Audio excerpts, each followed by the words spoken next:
That's right. That's right. All right, ready? Yeah. All right, well, welcome to Don't Waste This with Pat Davis, and we have the lovely Jennifer Davis joining us today.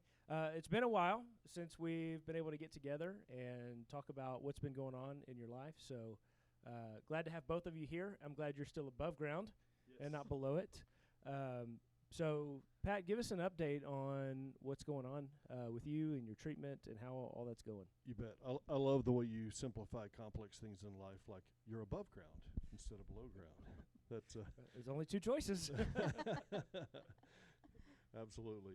And then I'm shooting for when everything goes the direction it needs to go, potentially being way above ground. Yeah, absolutely. Absolutely. Looking Up in the down upon you clouds. guys. That's scary. I don't want you looking down on me. Yeah. So You hope. Yeah. that's some pretty good updates. We've been through several rounds of therapy. I've lost 30 pounds, so this is not a recommended diet. Now, I think last time you were at 18, so it's an additional 12 Yes. that Yeah. you've lost there. Yeah. So when I started, I was 234, and now I'm 204. So What was your high school playing weight? my high school playing weight was 185. Oh, so you got a So- ways to go. I got a little bit of room. I'll get there. Yeah, so we've just continued the journey. Life has been much more, let's say, apparent and visible to me just because of the angle of view that I now have with everything going on. Right. So I'm definitely continuing to embrace time to spend with family, and at the same time focusing on some extensive recovery options. So the latest option we have is to go in and remove a whole bunch of lymph nodes. Now, that's scheduled for June 16th. Okay, now hold up. Let's clue everybody in here. So you've gone through several rounds of treatment. Yes. But you've also done a lot of testing Yes. since then. And a couple of different options have been thrown around: radiation, Right. and then doing this surgery that you're talking about now. Yes. Yeah. And the reason for doing the surgery is The reason for doing the surgery is we're at a phase they call consolidation, and that means they've thrown every ounce of therapy they can throw at it, non-invasive, just with drugs and with immunotherapy and all that. And now we're at a point where the tests are coming back and saying that everything's responding very well. In fact, I did a CT scan and I did several other tests, and everything's pointing towards the cancer is on the run. And when they've got it on the run, they would now want to go in to the areas where the cancer was, and they do consolidation. There's two options for consolidation. One is to radiate, so that's a scorched earth way of doing it, is just to radiate everything.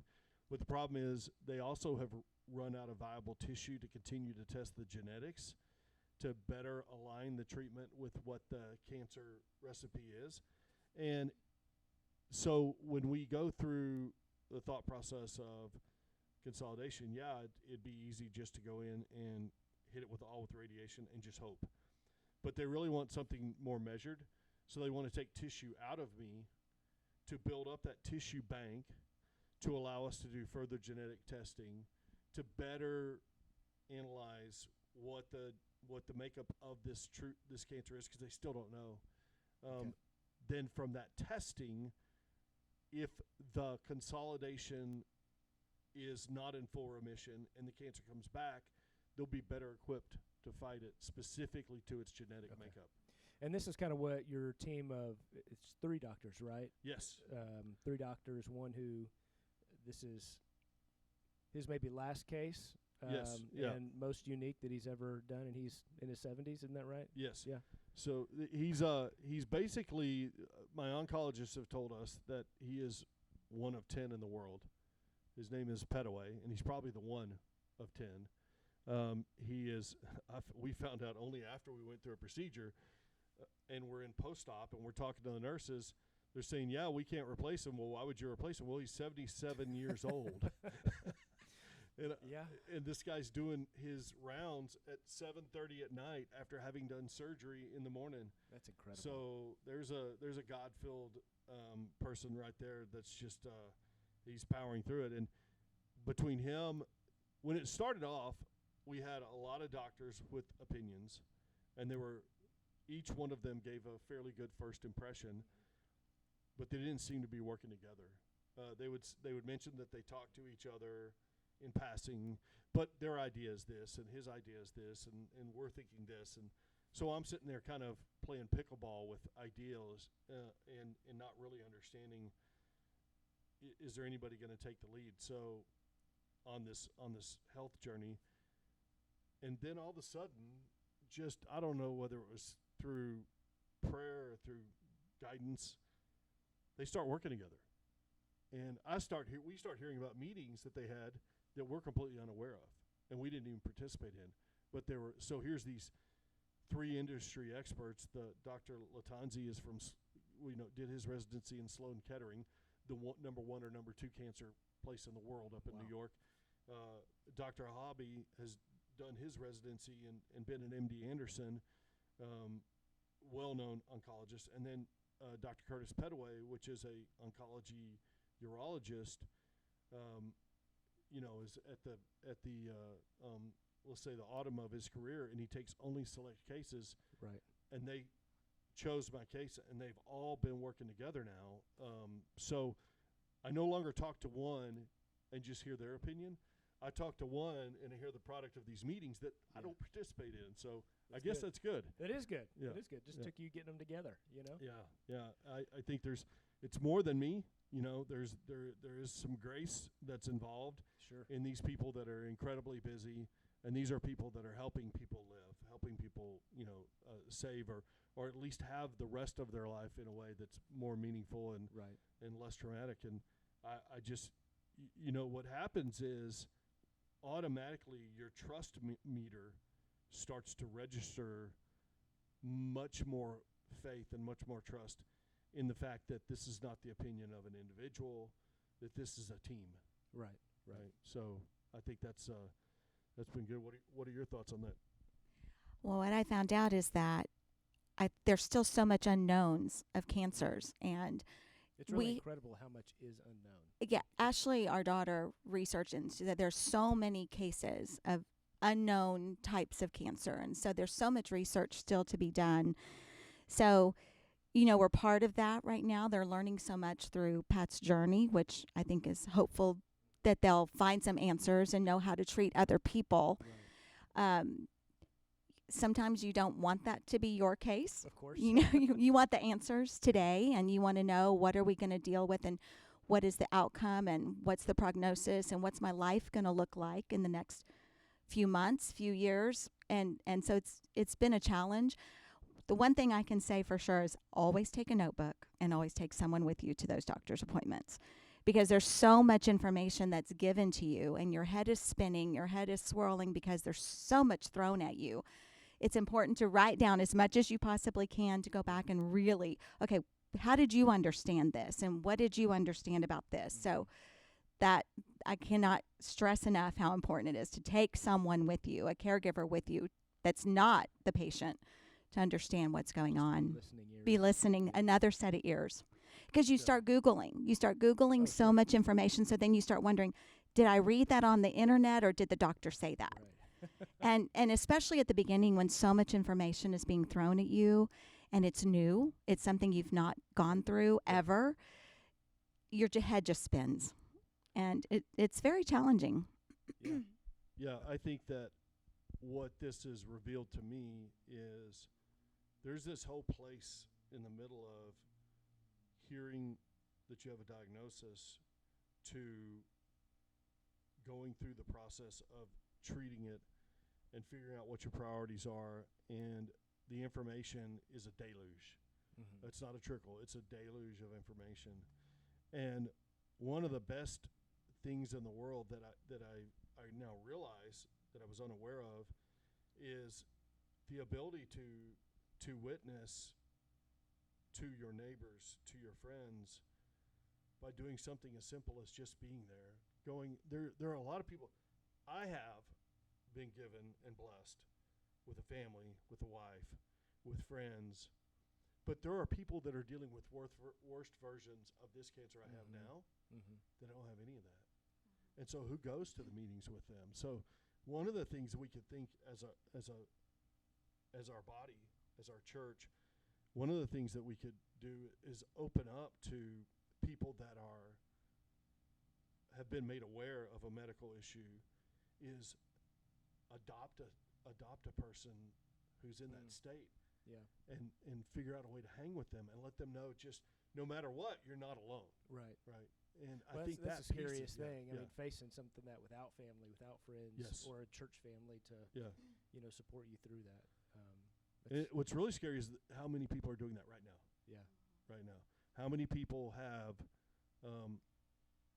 all the? I mean, you can have all the spirit, you can have all the belief, you can have everything, but what you don't have is somebody to say, well, what did you hear? Yeah. Or I'm not sure I process and understand, because we as humans, we tend to process in kind of a linear fashion. I took this on, then I took this on. But when you're dealing with this type of stuff, you got it all hitting you at once, and you need somebody to be there. So one of the best things that could happen is if anybody listens to this podcast, and if you know of anybody that's going through any struggles like this, walk up to them and say, hey, on your next appointment, I would love to go with you and help you. Yeah. And it's like I tell our people all the time, how do you know if somebody needs encouraging? Yeah. Well, they're still breathing. So, Exactly. we all need that. People tend to be, some people are so private and they don't want to share that journey, which I have come across several people who I haven't told anyone about my situation I'm going through. And for whatever reason, you have to respect that for sure. And our information got out there pretty fast, and we felt immediately the prayers. That's the only way that I can feel the comfort happened, is that the prayers of everybody pouring down on us to get us through all the situations in January through now. It's been incredible for us.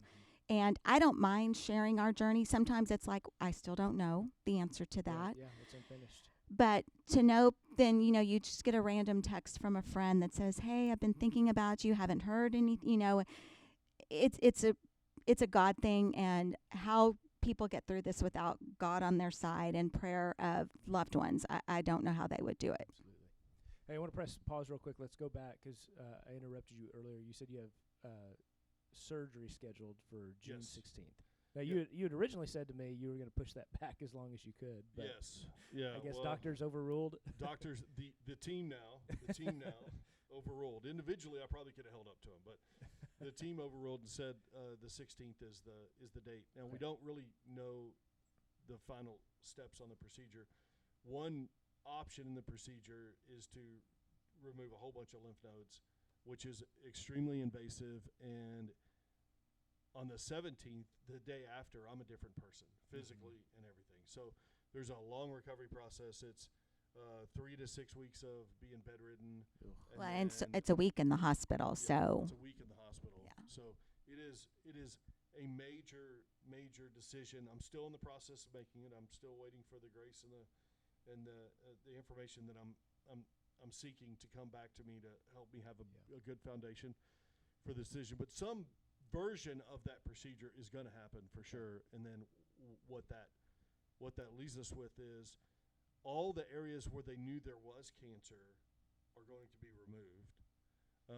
The difference is that those lymph nodes control the lower half of your body. So now you've got, other things that you have to just deal with. And frankly, you may not have a choice, and you just have to deal with it. It's just what you've been dealt. But in this decision, this is probably the biggest single decision that we're going to make throughout this whole procedure. So, we're just praying, and we're studying, and we're trying to go with, the faith in the people that are taking care of you, that they care enough to, and that's the other part we're starting to see. We're starting to see the relationship with the doctors through these procedures. Right. They're starting to become people, right? I mean, they're actually real people. I didn't know that. Shocker. Yeah. And so they're starting to show their smiles and their care and their concern, and you start to detect that from them. But it was very clinical, Sure. and it stopped being. I'm sure it clinical. has to be for Yeah. them. I mean, I'm sure they see and go through so much just Oh my gosh, from yes, case to case. yeah, but yeah, and you know it, and it's desensitizing. yeah, I mean, sure. it's like if you're a MASH unit and during a war, you know, you have to be desensitized because every single case will just shut you down. And so these guys are good at that. But we are seeing the human side. It's amazing how many people today, right now, are involved in caring for other people that if not, they would die. And so we think of first responders as these amazing people, which they are, and they should be. But there's a response going on every day that's a daily effort for these individuals that are on the front lines of fighting cancer, that are literally fighting this battle every single day, and they're keeping from who is the lady at the chemo, Marge, or what's her? Oh, you're talking about Marcia. Marcia, she's probably in her mid to late 70s. She volunteers, Wow. and she's the most caring, loving person in the world. And she jokes with you, and she's irreverent, and she's funny, and she's there every Monday, and she makes everybody feel like they're sitting in her living room. That's cool. Well, you feel like she's probably a cancer survivor, you would imagine, or a caregiver to someone, and she's giving back. And so she comes to the oncology center, and she's just a joy. How fun. So while you're dealing with all these issues, you've got two options. You can be aware and increase your peripheral vision on all the people that are there trying to support you medically, clinically, emotionally, socially, or you could just go into yourself and say, woe is me. Yeah. You miss so much if you do that, because by being aware of all those around you and witnessing what it is they're doing, you call it amazing and they call it Tuesday. Right. And so that's one of the parts that as we go through life, we're simply unaware. You see that building that says Cancer Center, and you're simply unaware of everything that goes on inside that building. But I challenge anybody to look into what these people do, because they are angels on this earth. Well, while we've been at Texas Oncology for your treatments, we've got to be there while two people rang the bell. Yeah. So they were Oh, that's finishing, awesome. and that's new to us. I'd Yeah. heard about that. And but then you also, Pat goes in, and his treatment is very small timed. I mean, he's there for an hour. Yeah, Each and a lot bag of is people 30 live minutes. there 6 or 8 hours. All day. Yeah. And so you're looking around trying to be respectful and free people's privacy, but you can't help but see the people that are sitting there and are there for all day. Yeah. And you just know that they've got a major challenge ahead of them too. It doesn't diminish what you're going through, but you know you're not walking that journey alone, that Mhm. there's many people walking that same journey. So speaking of walking this journey, we've kind of heard from you from afar through Pat, through this whole thing. So take us back to, the very beginning, Mhm. when Pat first got this diagnosis, and talk to us about how you've processed all that, how that's impacted your faith and your journey with the Lord. We just want to hear kind of your side of the story. Well, he was diagnosed, he was told he had prostate cancer a few years ago, and so we knew that that was happening. But it was, on the side, because it was not moving. It was, nothing. We were just going to watch it. Yeah. So we knew, that cancer was sitting there. And so then in December, when he had his biopsy, and they came back and said, okay, we found cancer in your lymph nodes, and right now it could be lymphoma, I think is what they said. And, so you hear that, and honestly and truly don't remember anything else he said. He said, cancer, and we're going to need to move you on to Texas Oncology. So then we went to the next appointment, and, still really didn't know what we were dealing with, but it was, as a wife that hears that about their husband, who is the, sole provider of the family, and he is the go-getter and the doer of all, and it's like all of a sudden, okay. There's type A, and then there's Pat. Yeah, exactly. And it's, A+. he tells the doctors what he knows, and anyway, Right. he I can imagine. he researches everything. He wants to understand everything, and so he doesn't wait for someone to tell him. He goes and figures it out. So it's very hard. It's hard to have that conversation because I want to get, oh no, what are we going to do? And he's like, well, this is what it's going to be. And it was a challenge because I thought, how am I going to care for my husband? Right. But I was going to be there every step of the way. Thankfully, I retired in June, so Good timing on good that. timing on that. God has a plan, right, for everything. And so we've been able to walk this journey together. But it does change your life. It really does, because I would have my doctor's, you have to make a doctor's appointment months in advance. Yeah. So I make my appointment. Well, we get called to Houston, so I've got to cancel my appointment. Just those little things that happen. And it's been a journey for sure. How's it impacted your faith? It has made me stronger in my faith because so many people have reached out and are praying and say, how can I pray with you? How can I pray over you? That I feel it. I think it's what's kept me calm. I'm not going to lie. There are days when the anxiety and the unknown just is overwhelming Sure. because life has to stop. What you want done can't be done today because you have something else that has to happen. And all around you is confusion, and the laundry's not done and the dishes aren't done, and it's just overwhelming. So it's hard on some days, and I want to just sit and cry. And I've never once said, God, why me? Never once said that, because I do know he has a plan. Yeah. And I think that it's okay to have those days where you just want to sit and cry Absolutely. and sit in his word and sit with God and know that he is holding you. It's okay to cry. Jesus wept in the garden. Mm-hmm. It is okay to cry and feel overwhelmed. But know that tomorrow you're going to get up and you're going to face the day.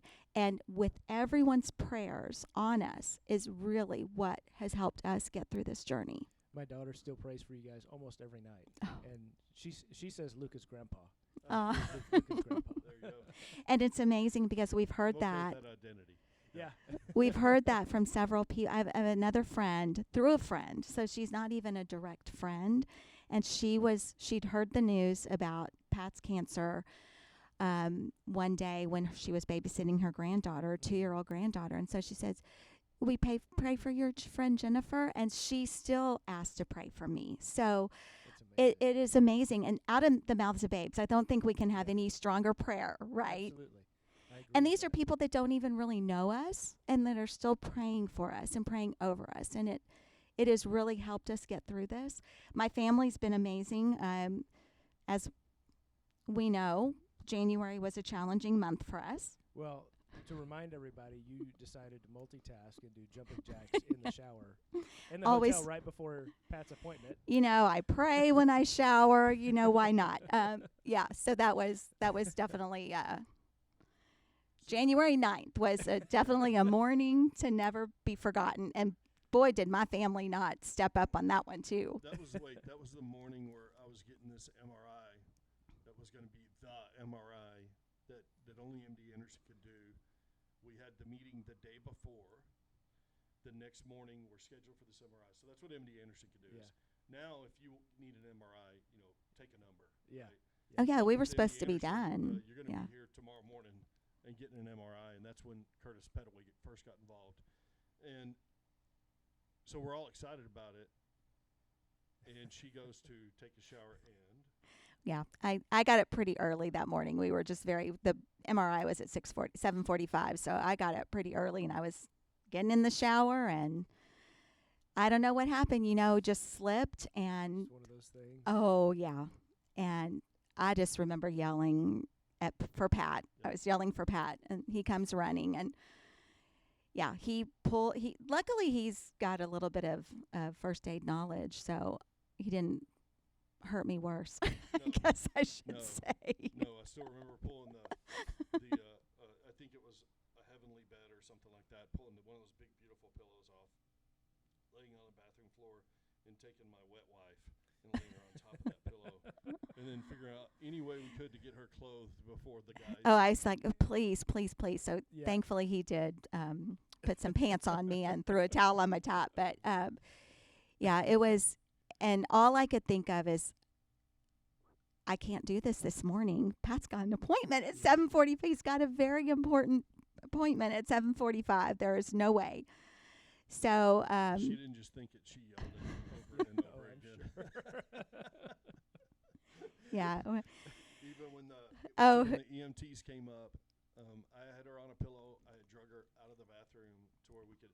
The door from the bathroom hits the door for the room, and when you're laying in the bathroom door with 3 broken vertebrae, it's probably not a good. Between the toilet and the not bathtub. A really good option to move you out the way. So Yeah, you just yeah. have to drag you out of the way. And I remember when they're putting her on the gurney, and they're lifting it up, and she's still the part where they picked her up and put her on the gurney, she goes, "I'm sorry, I haven't lost any weight." And what'd the guy tell you? He said, Murray, he was so Yeah. sweet. He said, "Oh, you're one of the lightest people." I don't even remember yeah, what he said, but he said, "This "You is don't worry barely about my that." workout. This is barely my I was workout." so worried. So, and then I could just hear her the whole time. You gotta go. You gotta go to the appointment. You gotta go to the appointment. And the family rallied. So. Oh, well, I called my brother. Oh, tried to call my sister first, but it was, again, 5:45 in the morning. So her I think you'd gotten up early so Pat could still get to the appointment. yeah, my brother was like, "Who the heck gets up at 5:45 in the morning on a Friday morning?" Me.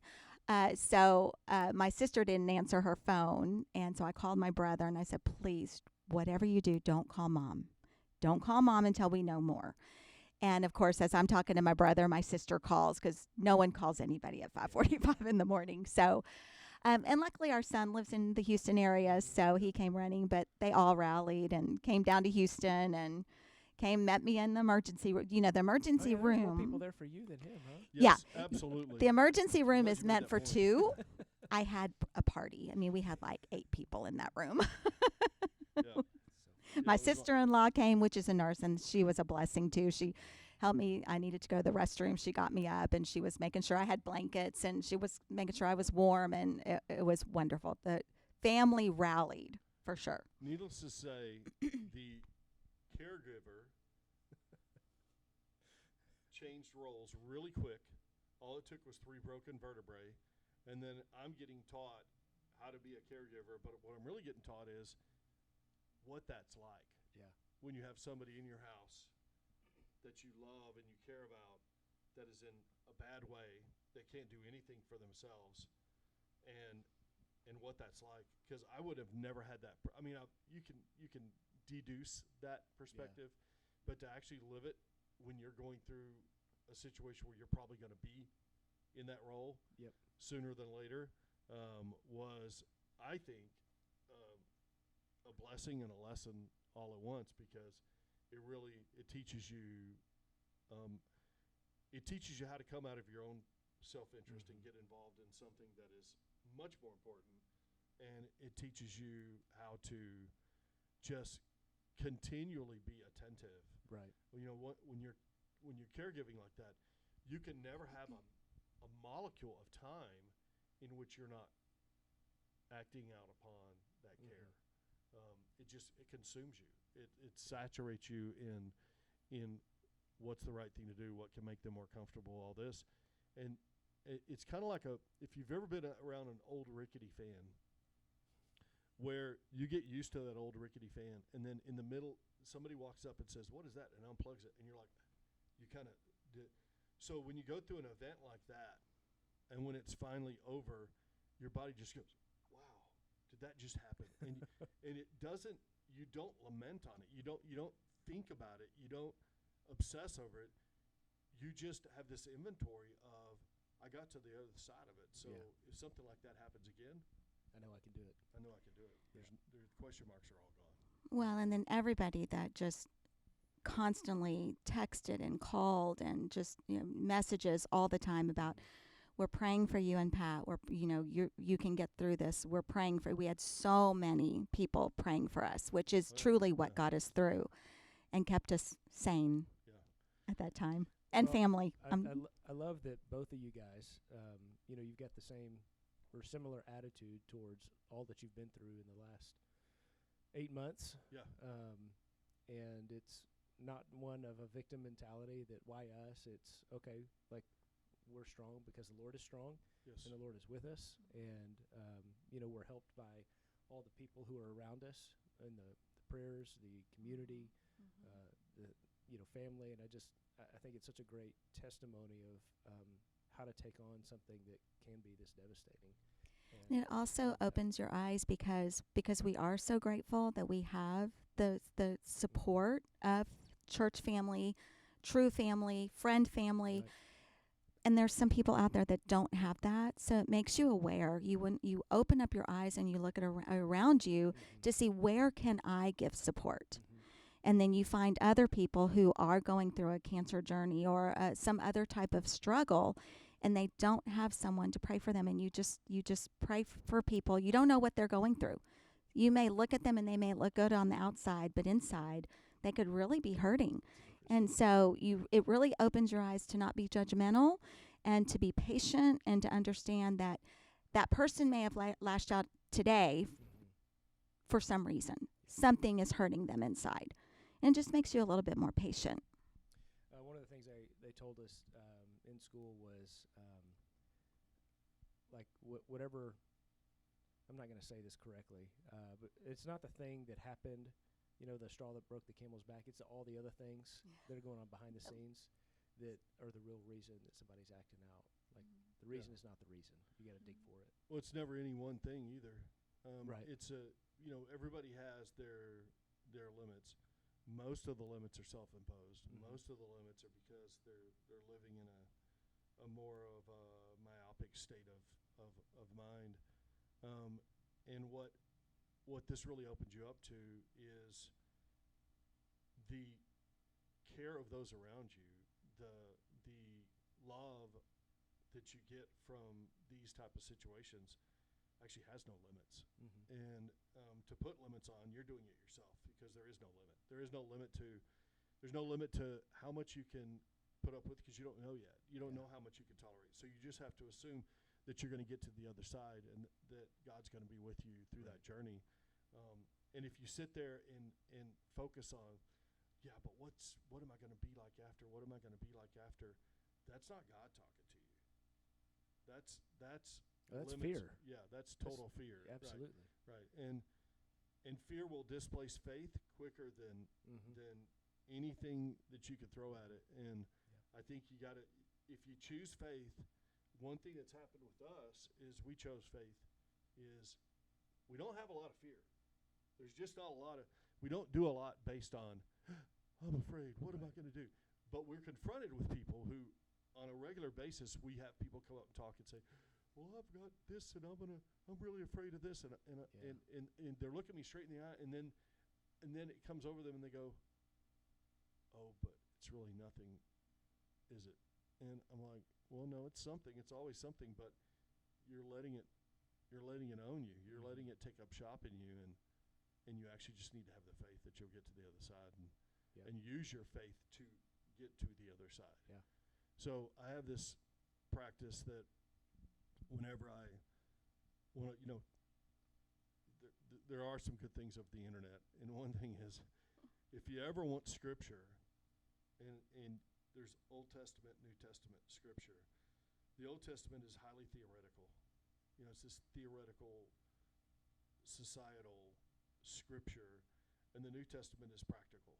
Is the best way I can describe the two, where they're actually real, detailed, intimate stories that you can get more into and when you go and you ask a question, what's really funny is to be able to see the Old Testament and the New Testament line up and their approach to scripture that helps you deal with situations or thoughts. But it's all real, and without the old, the new wouldn't count. But without the new, the old would seem more abstract. Mm-hmm. And I don't know if that makes any sense Yeah. to you. Yeah, I get Yeah. that. Yeah, but it's pretty enlightening to think about how much of our lives just live in those covers, and how much answers. We go to unqualified friends, and everybody has an Yeah. opinion. Well, you need to eat apricot pits, and I don't know if you ever tasted an apricot pit, but it tastes like solid kerosene. So it's horrible. But then you get all this stuff just thrown at you, but then you go back in and you ask a question, and all the scripture pops up, and it's like, wow, okay, that makes more sense than anything I've heard today. Yeah. And you start to get, so that's my morning ritual now, is just ask it a question, gives me a bunch of scripture to go by, and I'm not gonna lie, maybe 20% of the scripture I feel is applicable to me, Right. but the other 80% gave the foundation for the 20% to be applicable. No doubt. So it's a little habit that I've started probably 3 months ago, and of course 3 months later I realized, wow, why didn't I just take those passages and why didn't I just put them in a little book? and so now I'm seriously thinking about asking the questions that a cancer patient would ask, and then talking about the answers in that. So I'm thinking about something I can do there. You should do that. Yeah, That'd be awesome. yeah, because it's just a real world approach to using the Bible as the tool we need to get our faith reinforced and fueled. Yep. Right. No doubt. We would all do better to go to the scriptures much quicker than we go to our friends or other sources of comfort. So Yeah. And I'm not saying friends are not the answer. They certainly think they're the answer.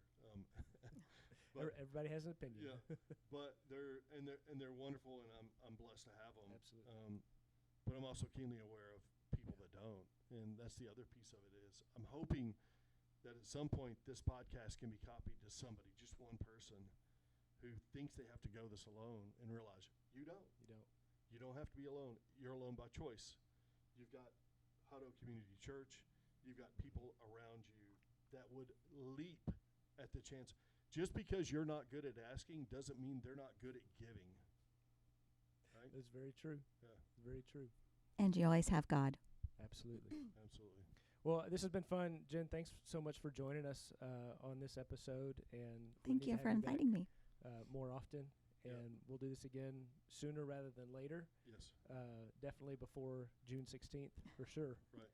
And you're no more bee hive. No work. more. Oh, no, man. that's not going to be your new hobby. no. Africanized Absolutely bees. no. Yeah. No, not at all. If you didn't know, I got attacked last week, and we had to delay our podcast a few days because my face was swollen like a big red tomato. So I was okay because I think more of Russell is a good thing, not less of Russell. So there was a whole lot more of him. No, Yeah. we don't need that at all. Thanks so much for joining us on Thank you. this episode of Don't Waste This. Have a great day, y'all. Bye. Thank you.